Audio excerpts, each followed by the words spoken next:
7 a.m., Tuesday, 7th of August 2018, lawmakers arrived at the National Assembly complex only to be greeted by a rather scary sight of masked and armed security operatives from the Department of State Services, DSS.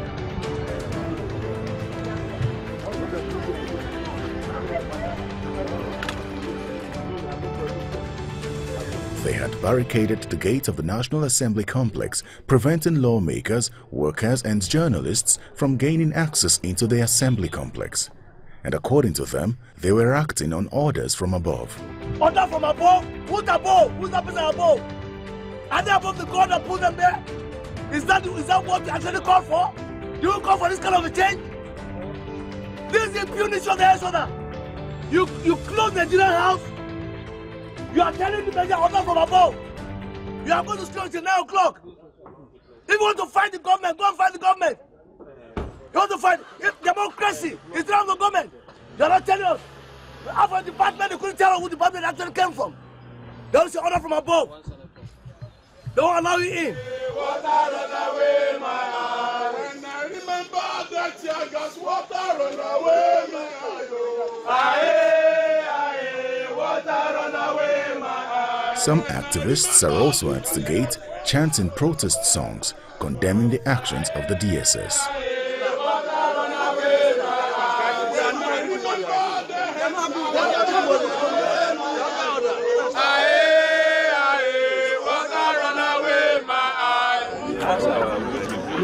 It is rather unusual for federal lawmakers to be found at the National Assembly as early as 7 a.m., as the stipulated time for the commencement of plenary is 10 a.m.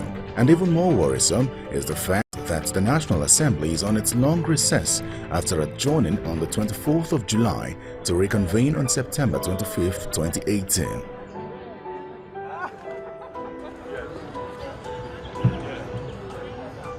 However, federal lawmakers from the main opposition People's Democratic Party (PDP) had made their way to the National Assembly, alleging a plot to impeach the Senate President and his deputy by lawmakers from the ruling All Progressives Congress (APC). But interestingly, no APC lawmaker is in sight.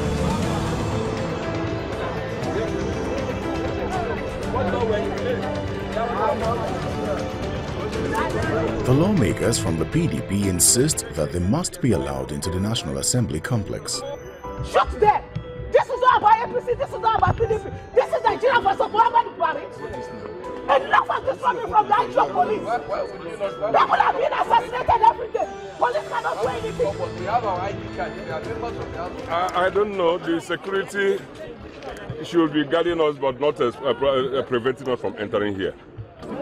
You know? Are they plot to impeach the Senate President? What happened the last week, I have already said that. So whether anybody wants to succeed in this issue, I'll leave that to God. An hour later, only the lawmakers are allowed in and without their aides.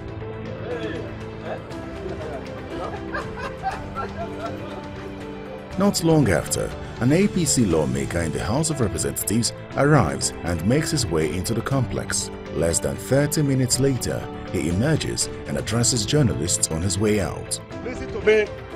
Listen, do you see any APC member apart from me here standing with you?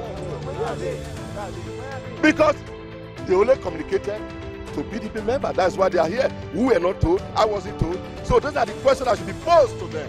The clerk of the National Assembly also arrives, but he refuses to enter into the assembly complex without his staff. Where staffs are here and they cannot go in. Even if I'm asked to go in, am I going to walk alone in the office there? A few moments later, the Deputy Speaker of the House of Representatives arrives and is allowed to drive into the complex with his convoy.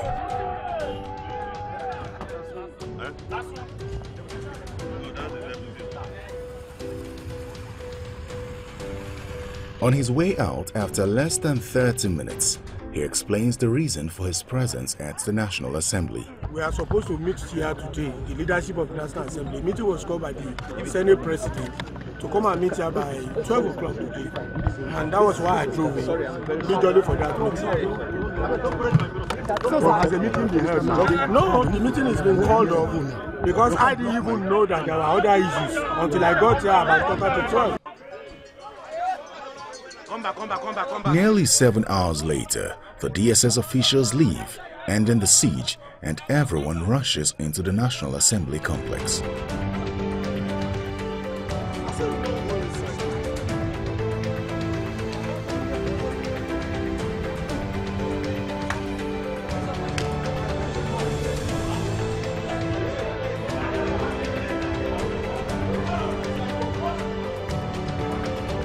Inside the National Assembly, we see PDP lawmakers seated in the lobby as the chambers and their offices had been locked as a result of staff being prevented from entering the assembly complex earlier.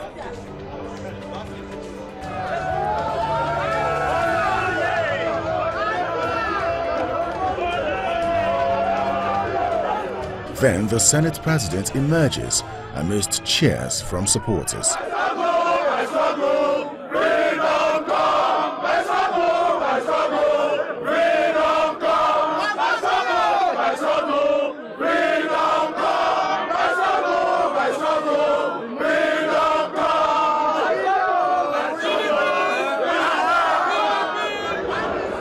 Still no word yet from any APC lawmaker on the alleged impeachment plot against the Senate President and his deputy.